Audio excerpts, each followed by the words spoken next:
ഇളമണ്ണൂർ പാടം റോഡ് പണിയിൽ അശാസ്ത്രീയത ആരോപിച്ച് യൂത്ത് കോൺഗ്രസ് പ്രവർത്തകർ കഴിഞ്ഞ ദിവസം ടാറിംഗ് തടഞ്ഞിരുന്നു.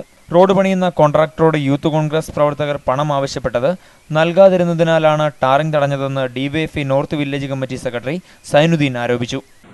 കോൺട്രാക്ടർ മുന്നിൽ പോയി കുറച്ച് പൈസ ആവശ്യപ്പെടുകയും അത് കിട്ടാതെ വന്നപ്പോൾ കുറെ സാമൂഹ്യ വിരുദ്ധരായിട്ടുള്ള ഞങ്ങളുടെ കൂടെയൊക്കെ നിന്നിട്ടുള്ളവരും എന്നാൽ സാമൂഹ്യ വിരുദ്ധരെന്ന് കണ്ട് ഞങ്ങൾ പുറത്താക്കപ്പെട്ട ആൾക്കാരുൾപ്പെടെ 2, 3, 4 ആൾക്കാർ പോയിട്ട് യൂത്ത് കോൺഗ്രസിന്റെ കൊടിയുമായി ചെന്ന് കൊടികുത്തി ആ റോഡ് പണി അവിടെ തടയുകയാണ് ഉണ്ടായത്.